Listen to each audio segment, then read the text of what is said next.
اور یہ بھی یاد رکھیں کہ اولیاء کرام ایسے بھی ہوتے ہیں، بعض اوقات وہ اپنے دوستوں کو عذاب سے بھی بچاتے ہیں، مشکل سے بھی بچاتے ہیں، اور دشمنوں کی وار سے بھی بچاتے ہیں۔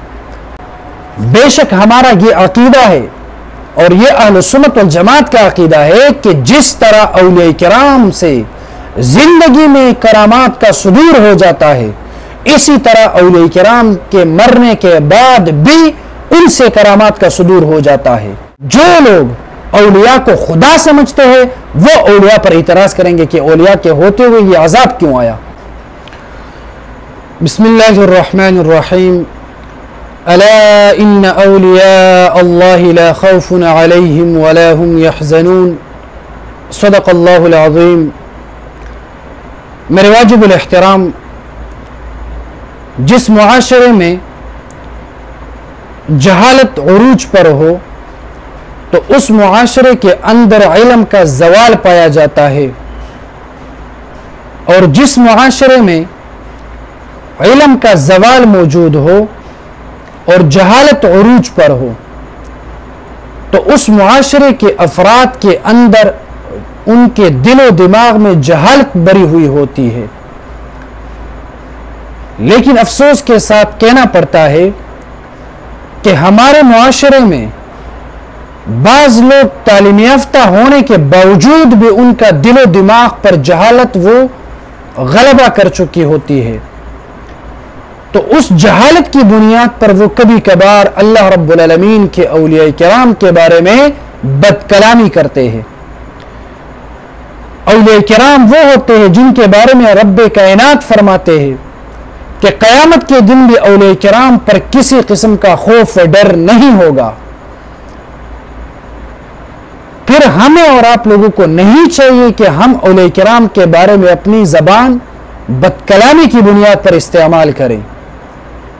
حالیہ دنوں میں بنیر کی سرزمین پر سیلاب کا آ جانا میرے خیال کے مطابق بعض لوگوں پر اللہ رب العالمین کی طرف سے عذاب کا نزول ہوا تھا، اور بعض لوگوں کے لیے یہ عبرت کی ایک خبر تھی، اور بعض لوگوں کے لیے یہ صبر اور آزمائش کا ایک امتحان تھا، اور بعض لوگوں کے گناہوں کا کفارہ یہ سیلاب بن گیا۔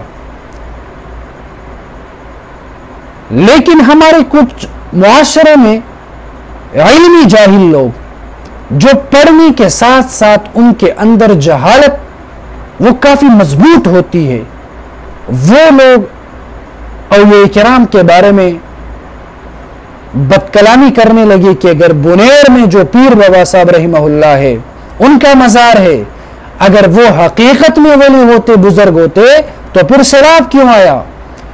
تو یہ اعتراض سراسر نادانی، کم علمی اور جہالت پر مبنی ہے۔ ہم پیر بابا کو ولی تو مانتے ہیں، لیکن پیر بابا کو خدا نہیں مانتے، اور سیلاب لانے والا وہ اللہ رب العالمین تھے، اور اللہ رب العالمین کے حکم کے سامنے مخلوقات میں کوئی بھی اللہ رب العالمین کے حکم کے خلاف کوئی کام نہیں کر سکتا۔ جو اللہ چاہے وہی ہوگا، جو اللہ نہ چاہے وہ نہیں ہوگا۔ چاہے دنیا کے تمام اولیاء کرام اکٹھے ہو جائے تب بھی وہ اللہ رب العالمین کے حکم کے خلاف ایک چھوٹا سا کچھ بھی نہیں کر سکتے۔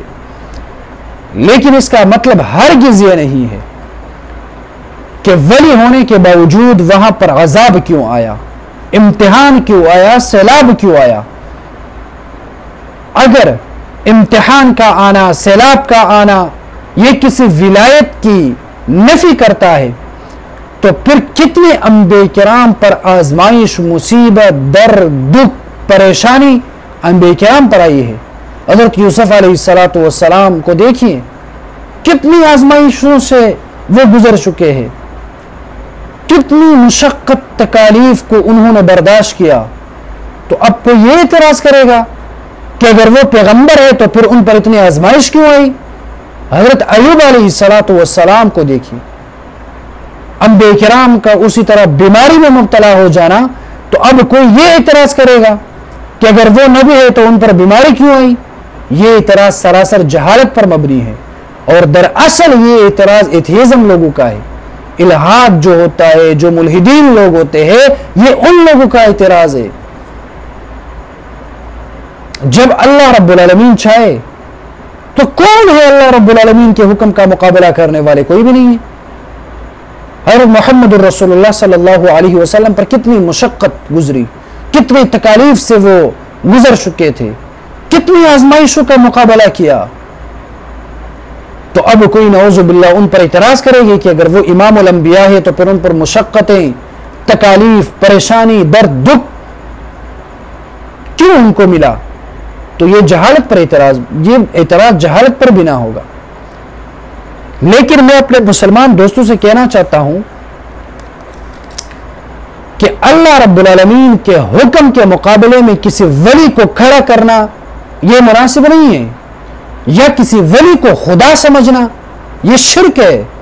ولی وہ اللہ رب العالمین کی طرف سے ایک منتخب کردہ ولایت کے لیے لوگوں کو جہالت سے نکال کر، جہالت کے اندھیرے سے نکال کر روشنائی کی طرف لانے والا وہ ولی کہلاتا ہے، وہ ولی ہوتا ہے۔ ان کا انتخاب کرنے والا اللہ رب العالمین ہوتا ہے۔ اب اگر آپ ولی پر اعتراض کرو گے تو پھر یہ اعتراض اللہ رب العالمین پر ہوگا۔ اس پر میں حدیث سے دلیل پیش کرنے لگا ہوں، لیکن اس سے پہلے میری بات غور سے سنیں کہ جناب محمد الرسول اللہ صلی اللہ علیہ وسلم کی روایت ہے، اور یہ روایت امام شیخ زکریا نور اللہ مرقدہ نے اپنی کتاب الاعتدال فی مراتب الرجال میں لکھی ہے۔ وہ روایت یہ ہے کہ انزل الناس منازلہم، لوگوں کو ان کے مرتبہ میں رکھو، یعنی لوگوں کو ان کے مرتبہ میں رکھا کرو، نہ تو ان کا مرتبہ زیادہ کرو بڑھاؤ، نہ ان کا مرتبہ کم کرو۔ یہ رسول اللہ صلی اللہ علیہ وسلم کی روایت ہے، اور امام مسلم رحمہ اللہ اور امام ابو داؤد السجستانی رحمہ اللہ نے اس روایت کو نقل کیا ہے۔ یعنی جب رسول اللہ یہ فرماتے ہیں کہ لوگوں کو اپنے مقام، اپنے مرتبہ میں رکھو، جو ولی ہے اس کو ولایت کا درجہ میں رکھو، جو غوث ہے اس کو غوثیت کے مقام پر رکھو، جو ابدال ہے اس کو ابدالیت کے مقام پر رکھو، جو قیوم ہے اس کو قیوم رہنے دو۔ ابھی آپ کسی ولی، کسی بزرگ، کسی غوث، ابدال، قیوم، ان کے حوالے سے اگر آپ بدکلامی کرو گے تو یقیناً دنیا و آخرت میں آپ ذلیل اور رسوا ہو جاؤ گے۔ امام شعرانی رحمہ اللہ نے طبقات کبریٰ میں نقل کیا ہے، علامہ امام ابو تراب، یہ صوفیہ کرام میں ایک بہت بڑے صوفی اور بزرگ گزر چکے ہیں، یہ فرماتے ہیں، امام شعرانی رحمہ اللہ نے نقل کیا ہے کہ وہ لوگ جو اللہ رب العالمین سے اعراض سے مانوس ہوتے ہیں، وہ لوگ اولیاء کے خلاف زبان درازی کرتے ہیں۔ جو لوگ اللہ رب العالمین سے دور ہوتے ہیں وہ اولیاء کرام کو نشانہ بناتے ہیں اور اولیاء کرام پر تنقید کرتے ہیں۔ تو مسلمان مومن وہ کبھی بھی اولیاء کرام کے خلاف نہیں بول سکتا۔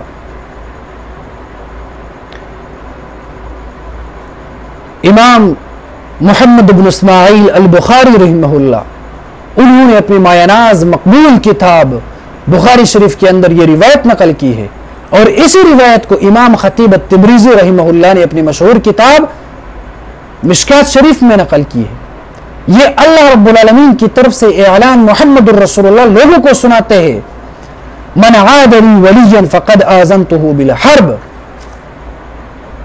اللہ رب العالمین فرماتے ہیں جو شخص میرے ولی سے دشمنی رکھے میرے طرف سے اس کو اعلانی جنگ ہے۔ اب جن لوگوں کے لیے اللہ رب العالمین اعلانی جنگ کرے تو کیا وہ میدانی جنگ میں اتر کر اللہ رب العالمین سے کبھی یہ جنگ جیت سکتے ہیں؟ ہرگز نہیں جیت سکتے ہیں۔ جو لوگ بھی اللہ رب العالمین کے ساتھ جنگ لڑنا چاہتے ہیں وہ لوگ دنیا اور آخرت میں ذلیل اور رسوا ہو جاتے ہیں۔ ایک دوسری حدیث میں آپ کو سنانے لگا ہوں، حضرت ابن عمر رضی اللہ عنہ فرماتے ہیں کعبہ کے سامنے کھڑے ہو کر کہ اے کعبہ، اللہ کی قسم، اللہ کی نظر میں تیرا بہت بڑا مقام اور احترام ہے، لیکن اللہ رب العالمین کی ذات پر قسم کہ کعبہ سے زیادہ مقام اور مرتبہ اور احترام اللہ کی نظر میں ایک مسلمان کا ہے. یعنی کعبۃ اللہ سے، جو اللہ کا گھر ہے، جو شاعر اللہ ہے، اس سے بھی بڑھ کر احترام، اس سے بھی بڑھ کر مقام، منصب، شان، شوکت اللہ کی نظر میں وہ ایک مسلمان کا. تو جب عام مسلمان کا مقام اتنا بلند اور اعلیٰ ہوگا تو پھر اولیاء اللہ کا مقام کیا ہوگا؟ دنیا میں لاکھوں، کروڑوں، سینکڑوں، ارب لوگ رہتے ہیں، لیکن ولایت کے درجے پر بہت کم لوگ فائز ہوتے ہیں.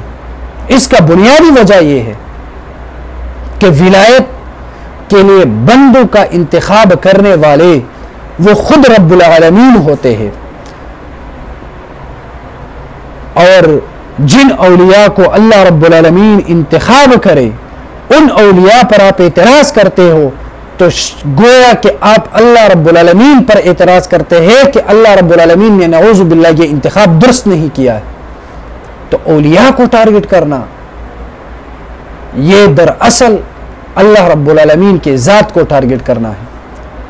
اور دوسری روایت بھی موجود ہے، جو علماء کو، جو اولیاء اللہ کو تنقید کا نشانہ بناتے ہیں، یہ دراصل اللہ رب العالمین کو تنقید کا نشانہ بناتے ہیں. تو میرے خیال کے مطابق جو لوگ پکے ایمان والے ہوتے ہیں وہ اولیاء کرام کے خلاف نہیں بولتے ہیں. اور آخری بات، ضروری اور بنیادی اور اہم بات، بے شک ہمارا یہ عقیدہ ہے اور یہ اہل سنت والجماعت کا عقیدہ ہے کہ جس طرح اولیاء کرام سے زندگی میں کرامات کا صدور ہو جاتا ہے، اسی طرح اولیاء کرام کے مرنے کے بعد بھی ان سے کرامات کا صدور ہو جاتا ہے. اور یہ بھی یاد رکھیں کہ اولیاء کرام ایسے بھی ہوتے ہیں، بعض اوقات وہ اپنے دوستوں کو عذاب سے بھی بچاتے ہیں، مشکل سے بھی بچاتے ہیں، اور دشمنوں کی وار سے بھی بچاتے ہیں. لیکن اس کا مطلب یہ نہیں کہ یہ اولیاء یہ خدا کے درجے تک پہنچ جاتے ہیں، نہیں، بلکہ ان اولیاء کو یہ قوت اللہ رب العالمین عطا کرتا ہے. اس قوت کے لیے یہ اولیاء کرام یہ اللہ رب العالمین کے دربار میں عاجز ہوتے ہیں اور اللہ رب العالمین کے دربار میں محتاج ہوتے ہیں. اور جو بھی اولیاء کرام کرتے ہیں یہ محض اللہ رب العالمین کے حکم اور اللہ رب العالمین کے فضل و کرم سے کرتے ہیں. یعنی اولیاء کرام وہ تمام کاموں میں اللہ رب العالمین کے محتاج ہوتے ہیں، لیکن اللہ ان کو ایک ایسی قوت دیتا ہے کہ اس قوت کی بنیاد پر وہ اپنے دشمنوں کو ہلاک بھی کر سکتے ہیں اور اپنے دوستوں کو دشمنوں کی وار سے بچا بھی سکتے ہیں. احناف میں ایک بہت بڑے محقق اور مفسر عالم الدین گزرے ہیں، امام قاضی ثناء اللہ پانی پتی مظہری رحمہ اللہ الحنفی. انہوں نے تفسیری مظہری میں لکھا ہے جلد نمبر 1 میں کہ اولیاء کرام جو ہے وہ اپنے دشمنوں کو ہلاک بھی کر سکتے ہیں، اپنے دوستوں کو دشمنوں کی وار سے بچا بھی سکتے ہیں، لیکن یہ اللہ کی عطا کردہ قوت کی بنیاد پر. حتیٰ ہمارا یہ عقیدہ ہے کہ بعض انبیاء کرام اور بعض اولیاء کرام کو اللہ رب العالمین اتنی قوت عطا کرتے ہیں کہ وہ اپنے قبروں سے بھی نکلتے ہیں. حتیٰ انبیاء کرام کے بارے میں تو یہ بھی ہے کہ مرنے کے بعد بھی وہ طواف بھی کرتے ہیں، حج بھی کرتے ہیں، اور وہ اپنے قبروں کے اندر نمازیں بھی پڑھتے ہیں. تو جب دنیا میں وہ کسی کے لیے دعا کر سکتے ہیں تو کیا مرنے کے بعد وہ دعا نہیں کر سکتے؟ ہم یہ بھی کہتے ہیں کہ انبیاء کرام اور اولیاء کرام مرنے کے بعد بھی وہ کے لیے دعا بھی کر سکتے ہیں، اور ان کی دعا اللہ کے دربار میں رد نہیں ہوتی ہے. لیکن جب اللہ کا فیصلہ آئے تو اس فیصلے کو دنیا کی کوئی قوت، دنیا کے تمام غوث ابدال قیوم جتنے اولیاء ہیں وہ اللہ کے اس حکم کے خلاف ایک ذرہ برابر کچھ نہیں کر سکتے ہیں. جو لوگ بھی ہے کائنات کے اندر، چاہے وہ نبی ہو، چاہے وہ ولی ہو، چاہے وہ عام مسلمان ہے، جو بھی ہے وہ اللہ رب العالمین کی رضا کے علاوہ اور اللہ رب العالمین کے عطا کردہ قوت کے علاوہ کچھ بھی نہیں کر سکتا ہے. بس اولیاء کرام وہ خدا نہیں ہے. جو لوگ اولیاء کو خدا سمجھتے ہیں وہ اولیاء پر اعتراض کریں گے کہ اولیاء کے ہوتے ہوئے یہ عذاب کیوں آیا، اور جو لوگ اولیاء کو انسان سمجھتے ہیں وہ اعتراض نہیں کرتے ہوں گے، کیونکہ ان کو پتہ ہے کہ عذاب لانے والی جو ذات ہے وہ اللہ رب العالمین کی ذات ہے، اور ولی جو ہے وہ اللہ رب العالمین کی ذات کے حکم کے خلاف کچھ نہیں کر سکتا ہے. لیکن میرے خیال کے مطابق یہ لوگ سب سے بڑے جہالت کے دلدل میں یہ پھنس چکے ہیں. ان کے عقل اور دل و دماغ پر پردہ آ چکا ہے، ان کے ذہن سے شعور ختم ہو چکا ہے. وہ جہالت کے اعلیٰ درجے پر فائز ہو جاتے ہیں، جو یہ دعویٰ کرتے ہیں کہ ایک ولی کے موجود ہوتے ہوئے عذاب کیوں آیا، اگر یہ سچ میں ولی ہوتا تو عذاب نہ آتا. ان جیسے باتیں کرنے والے لوگوں کے عقل پر ماتم کرنا چاہیے. ان کو یہ پتہ نہیں ہے کہ عذاب لانے والی ذات وہ اللہ کی ہوتی ہے، اور یہ جو ولی ہوتا ہے یہ اللہ نہیں ہوتا بلکہ یہ بندہ ہوتا ہے، اور بندہ اللہ کے حکم کے سامنے کچھ نہیں کر سکتا ہے. تو بہرحال میں اپنے تمام متعلقین اور اپنے تمام دوستوں سے یہ گزارش کرتا ہوں کہ اولیاء کرام کے حوالے سے اپنی زبان کو لگام دے. اولیاء کرام کے بارے میں کبھی بھی بد زبانی بد کلامی یہ نہیں کرنا چاہیے. جو لوگ اولیاء کرام کے خلاف بات کرتے ہیں وہ لوگ دنیا اور آخرت میں ذلیل اور رسوا ہو جاتے ہیں، اور جو لوگ اولیاء کرام کے خلاف ہوتے ہیں بد کلامی کرتے ہیں دراصل یہ خود کو اللہ رب العالمین کے ساتھ جنگ کے لیے میدان میں پیش کرتے ہیں. اور جو اللہ کے ساتھ جنگ کا اعلان کرے اور جس کے ساتھ اللہ جنگ کا اعلان کرے ان لوگوں کا انجام کیا ہوگا وہ تمام مسلمان خوب سمجھتے ہیں. اللہ رب العالمین ہمیں اور آپ لوگوں کو اکابرین اور اولیاء کرام کی بے ادبی سے بچائیں. اللہ رب العالمین ہمیں اور آپ لوگوں کو اکابرین اور اولیاء کرام کے نقش قدم پر چلنے کی توفیق عطا فرمائیں.